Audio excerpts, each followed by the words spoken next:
इस बार भी इस करमजली के पेट में लड़की है। कैसी मनहूस है, अपने पति को वारिस तक नहीं दे पा रही है। माँ, आपको कैसे पता कि इस बार भी लड़की है?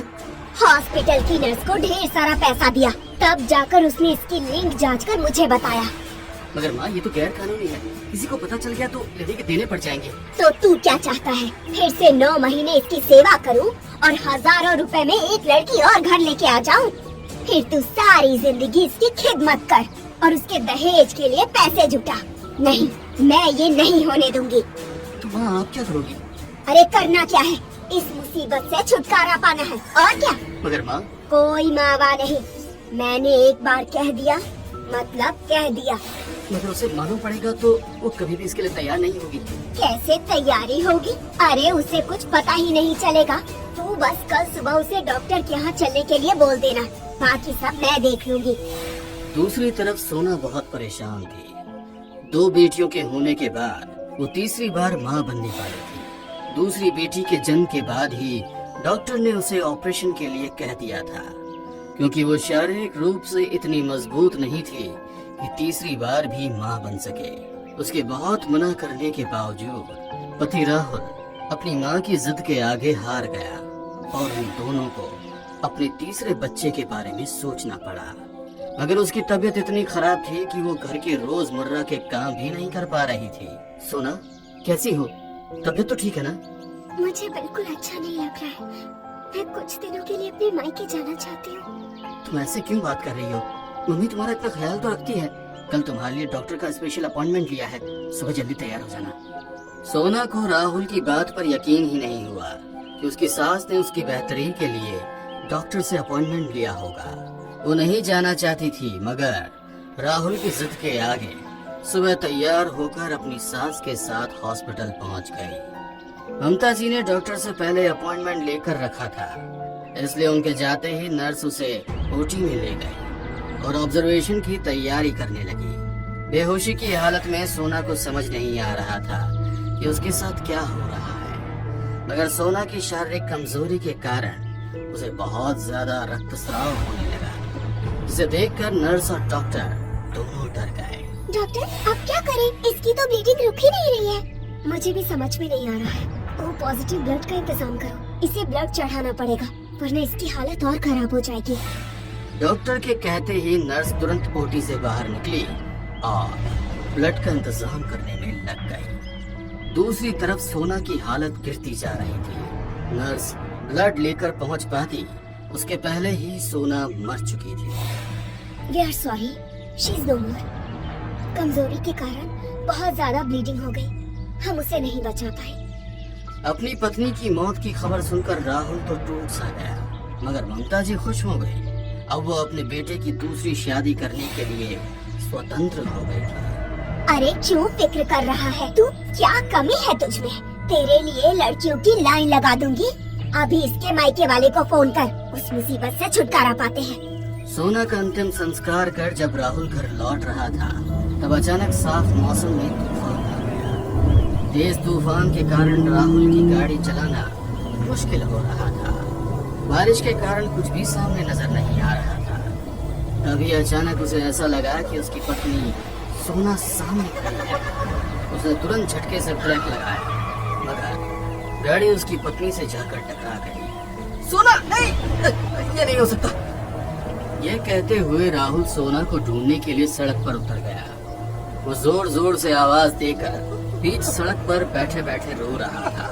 तेज बारिश और हवा आंधी के बीच कार के दरवाजे खुले और ऐसा लगा कि मानो कोई ड्राइवर के पास वाली सीट पर आकर बैठ गया। कुछ ही पल के बाद मौसम एकदम साफ हो गया। तभी राहुल के मोबाइल पर उसकी माँ का फोन आया। फोन की आवाज से राहुल को जैसे होश आया और वो सड़क के बीच में उठकर वापस कार में बैठ गया और घर पहुंच गया।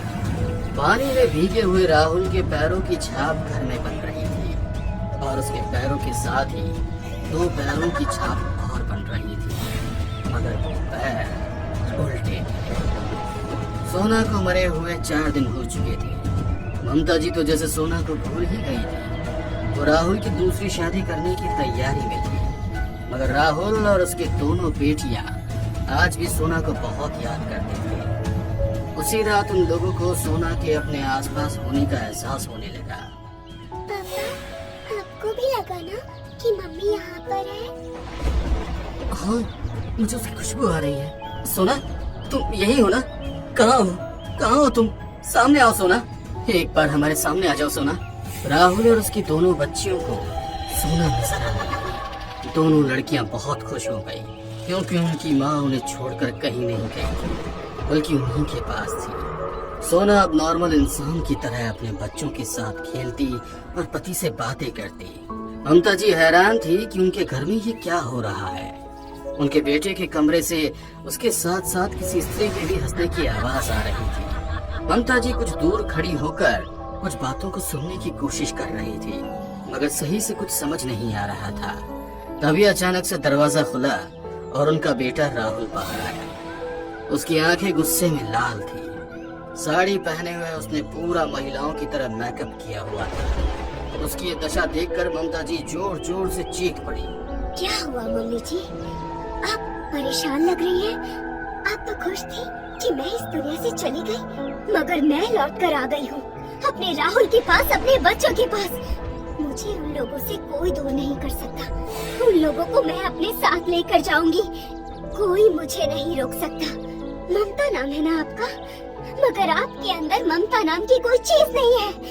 एक अजन्मे बच्चे को मारने के लिए आपने अपने बेटे का घर उजाड़ दिया। अब आप अकेले ही रहना यहाँ। कहते हुए राहुल जोर जोर से हंसने लगा और अचानक बेहोश हो गया। जब उसे होश आया तो खुद को देखकर शर्मिंदा हो गया। माँ, ये सब क्या है? और ये मैंने साड़ी क्यों पहन रखी है? राहुल की बात सुनकर ममता जी जब उसे सारी बात बताती है, अपनी बच्चियों की सुरक्षा के लिए अपनी माँ के साथ अपने गांव जाकर पंडित जी से रक्षा सूत्र बनवा कर आ गया। उस रक्षा सूत्र के कारण अब सोना की आत्मा राहुल के शरीर के भीतर नहीं जा पा रही थी और ना ही राहुल से और ना ही अपनी बच्चियों से कोई बात कर पा रही थी। वो गुस्से में ममता जी के सामने आकर बोली, तुम्हें क्या लगता है तुम मुझे मेरे पति और बच्चों से दूर कर दोगी? नहीं, कभी भी नहीं। मैं उन्हें अपने साथ लेकर ही जाऊंगी और तुम यहाँ पर रहना अकेली। कहते हुए गुस्से में उसने पूरे घर का सामान अस्त व्यस्त कर दिया। उसकी आत्मा का रौद्र रूप देखकर ममता जी परेशान हो गई। अगले दिन सोना की आत्मा अपने बच्चों के सामने खड़ी थी। बच्चे अपनी माँ को देखकर बहुत खुश हुए।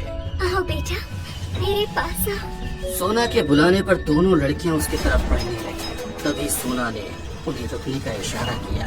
बेटा, तुम्हारे हाथ में जो धागा बंधा है, इसे खोलकर मेरे पास आओ।